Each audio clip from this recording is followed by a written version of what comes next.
Hello, I just wanted to make a quick video about floorball tactics in the defense.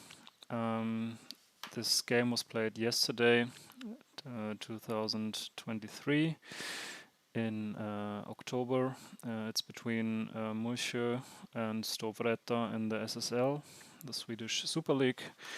And yeah, well, Storvreta won, but here we have a very nice example for for goal and the lacking of knowledge in the defense. I don't know if it was accidentally by Mulcher or if they maybe can adapt something to prevent further goals like this. It's a very classical situation in my point of view.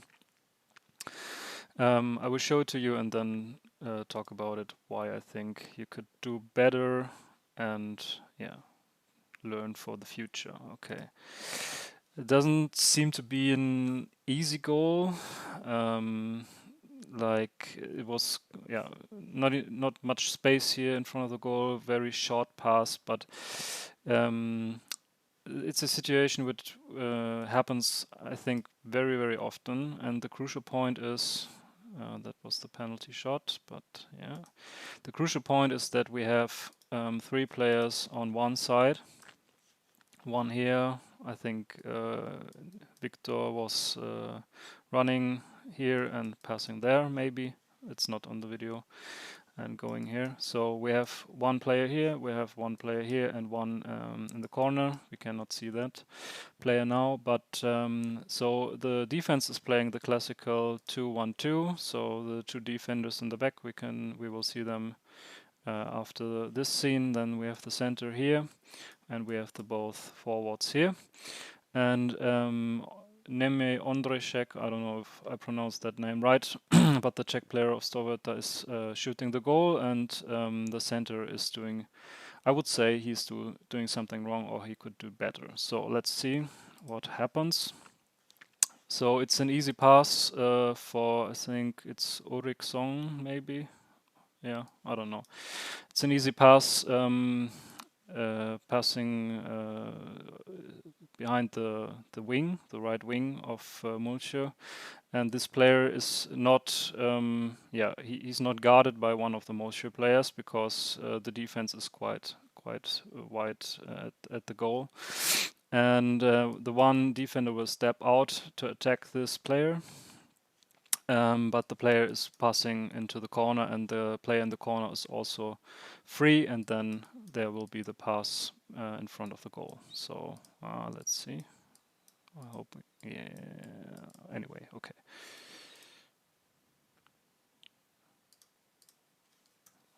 Maybe I should do this. Yeah. Okay.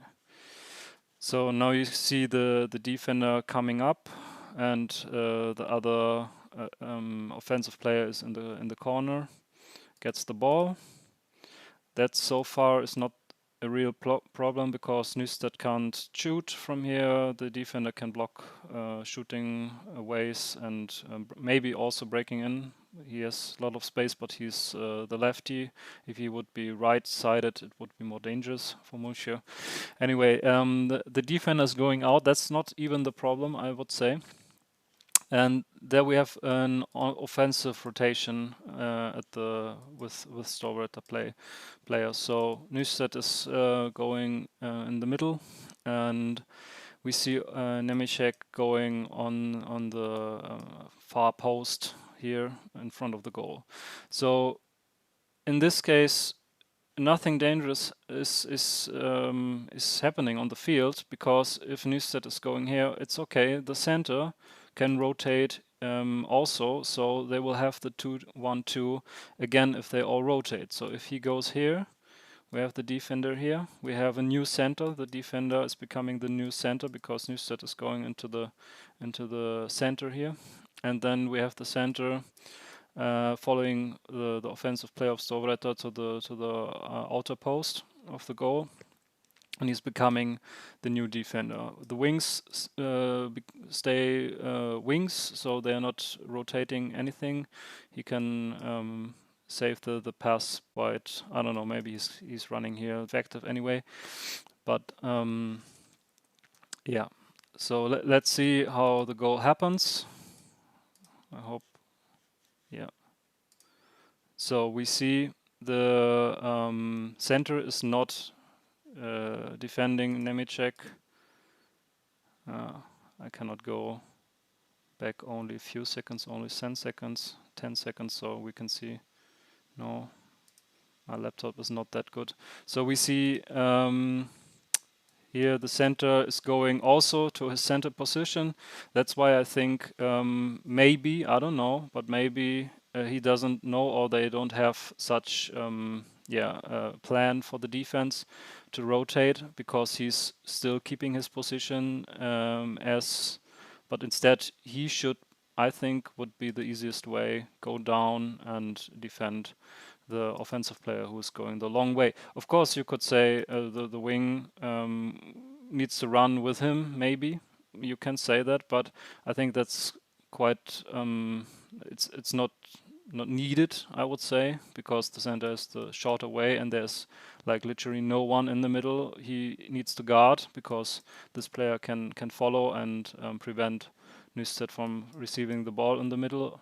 He's already there. Maybe now a little bit too late, but if he's ready for that in that situation here, when Nysted got the ball and braked in after passing in the corner, he would be easily able to defend Nysted in the middle. So for me, this is the crucial point. I can show that on the tactical board afterwards. And yeah, just watch the center player. He's also going in the middle, so two players are guarding the middle and no one is really guarding the outer post. I hope it plays. Yeah, so we see that. Maybe only miscommunication, but I would highly recommend you to have some how to say, I don't know the word in English, but a plan for that situation, because it's like if you have a 2-1-2 in the defense, we have the Musche is like it's yellow here and Stoveretta is red here. So if you have this situation 2-1-2, it's like the classical defense setup, and it's like really easy to have like three players on this side. So we have the situation: who is attacking this player? Is the center attacking this player, or is the defender attacking this player? And in my point of view, it's like really practical if you have a 1-1 defense, so everyone knows who he has to defend. And the situation, I would say, was a little bit like this. We don't see it in the view, but I think Nysted was going there, and well, someone was staying here. He drops the ball and runs this way. So we have a 2-1 situation here. This player cannot defend both of this. He can maybe block the pass, but then the middle would be free. He can guard this player, but then the pass is free, maybe direct or from the board, but this player will receive the ball anyway. So then the pass comes to Nysted, and then the defender goes a little bit here attacking him. This player comes out or is already there, I don't know, we cannot see that in the video. This defender is a little bit going in front of the goal, then the pass comes here. This player is attacking and he is like running that way, and he gets like really sharp pass in front of the goal. But in this case, it doesn't seem easy to score, but yeah, for the goal it's really hard. He has to go the whole way to the other post, and he only has to like drop it in. And if the center is going with that guy, he wouldn't be able, like, of course he can play the pass, but the center is high, it's likely that he will get the ball. So, and it's quite dangerous for the offensive team, because if he like really gets the ball and he's playing like a dumb pass, not seeing, not free, and he gets the ball, it's quite easy to have a transition play. If he gets the ball really good, makes a good pass, maybe in front, you can like, yeah, have a good transition to the opposite goal.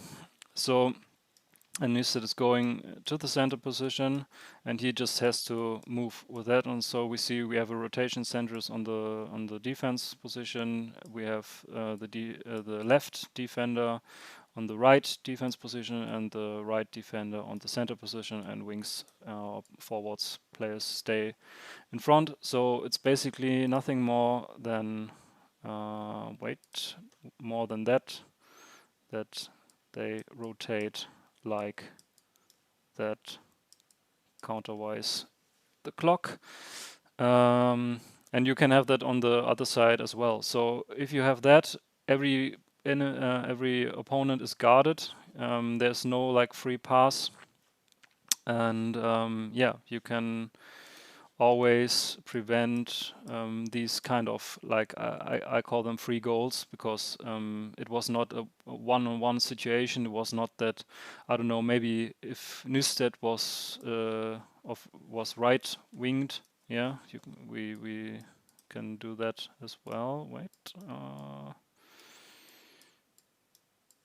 So that's what I call a free goal, but what not would be a free goal would be kind of this, like Nüstet receives the ball, defender goes up, and he would be right-sided with his stick, like here. He's left, but let's assume he's right-sided, and he goes in. Defender goes there, and he is able to shoot past defender, maybe in the net here in the right corner, the far corner. That would be a 1-1 situation. In my opinion, way harder to score that kind of goal, especially if the defender is defending tight. Of course, if he has a lot of space, like really good players, like in the SSL, are able to shoot from here, no problem. Really hard shots. Of course, in Finland, Czech Republic, and Swiss, there are also these players can do that.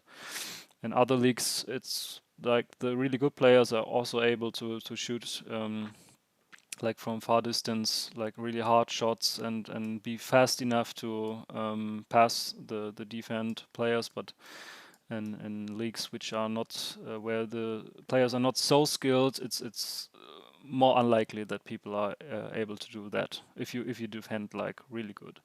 But yeah, these players are very fast and very good with the ball and can shoot hard and precise. So, but anyway, even on that level, it's I would say it's harder for this player or for the offensive team to score if you have a 1-1 situation than if you have like a, I would say, free pass or free shot on the goal like this.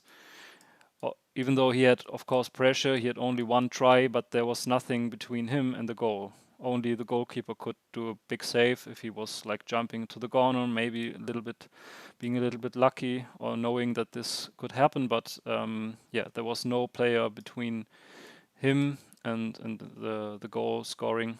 So in terms of chances, I would say this is more likely to get a goal than, as I said, in the 1-on-1. Yeah. So I just want to show that because, yeah, as I said, it's a situation which in my experience happens very often, that you have these three players on one side of the board, and it's always the question who goes for that player here. Is it the center or is it the defender, and what happens if you go there, maybe as the defender, let's say, but what happens if he plays down there? The defender is here. Of course, you can run there, but as a fast player, if you're not playing with the beginners, maybe if you play with advanced players, you don't have to be professional, but advanced players, you have very much space here. You can do whatever you want. You can maybe also, like Kim Nilsson, for example, he sometimes does that. Of course, there are other players who can do that too, but there are some goals he did like that in the past, like because he's very big and very fast with his body. He can even go there if the defender is not attacking and like try to shoot yeah, in the short angle, or maybe here go directly in front of the goal. So it's very dangerous if these players in the corner are not attacked, I would say, by the defender. You could of course try to block, but even if you block, maybe the player cannot go directly in front of the goal, but he can like play really sharp pass. Doesn't have to be like on the floor. It can be like a chip pass in the air, and the player in front only of the net. He can run here. Only has to tip it to the goal.